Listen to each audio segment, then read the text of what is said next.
ඔයාට බෝයිෆ්‍රෙන්ඩ් කෙනෙක් ඉන්නවද? නැහැනේ ආන්ටි. මගේ පුතා කසාද බඳින්න කැමතිද? මොනවාද දැන් උඹලා අම්මා කියන්නේ අර අනේ මන්ද මම වැඩේ කයිද දන්නේ නැහැ. එයා හරිම ලස්සන කෙනෙක්නේ. ඔයාව හොඳට බලාගනි. කිසිම නරක පුරුද්දක් නැහැනේ. බලන්නකෝ ඒ ආදරේ නේද? ඔයාව හොඳට බලාගනි. මාසෙට රුපියල් ලක්ෂ 2ක් පඩි හම්බෙනවා. අම්මලගේ හැටි බං ඔය. ඇත්තටම උඹ ලක්ෂ 2ක් හොයනද මාසෙට? හොඳට ඉංග්‍රීසි කතා කරන්නත් පුළුවන් නේ. ෂන්ෂයින් රෝහලේ ડોක්ටර් කෙනෙක් විදිහට එයා වැඩ කරනවා. මල කෙලියයි. උඹලගේ අම්මලගේ අයියාගෙන කියන්නේ අම්මේ හෝ පොඩකින.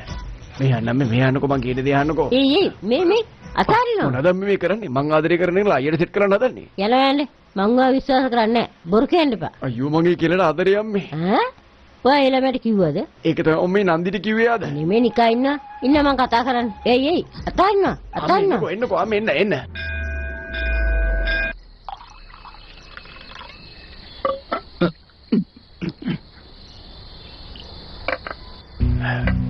මම මේ රායල් සීමාවෙන් කර්මාන්ත ශාලාවක් ගන්න හදන්නේ. මම එක කරන් දෙන්නද සර්?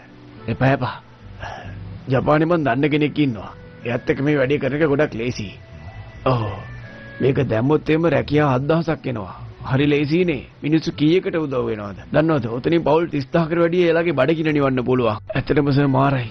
මටත් ඔයා වගේ කරන්න නැත්තම් මං හරිම ආසයි සර්. මං ඉතින් උත්සාහ කරා.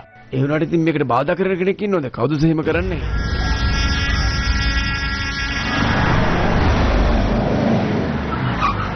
ජෙන්ඩර් රෙඩ්ඩි. ඊටම දරුණු පුද්ගලයෙක්. එයා තමයි පැත්තේ පතල් ටික ඔක්කොම අල්ලගෙන ඉන්නේ. එයාට තමයි හැමදේම ලැබෙන්න ඕනේ. දේවාල ඒ හැමදේම මිනිස්සු අතර අරන් තියෙන්නේ. එයාත් එක්ක හැප්පෙන එක ලේසි නෑ. ඇත්තටම ගොඩක් භයානක මිනිස්සෙක්. පාඩවසරෙන් මේ ඉඩම් වල පදිංචි වෙලා තියෙනවා. ඒක කරන්න බෑ එහෙම. තේරුණාද? ඒව රජයට අයිති ඉඩම්. ඔයාලා කොහොමද එහෙම කරන්නේ? මේක කරන්න බෑ. ඒවා මගේ මස්තිනට අයිති ඉඩම්. ඔයාට ගන්න අයිතියක් නෑ යාව. ඒ නිසා මේවා මට දෙන්න.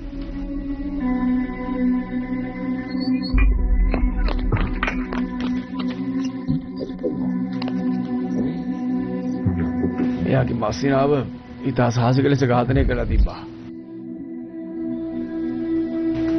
එහෙනම් මිනිස්සෙක් වෙන්න බෑ සර්.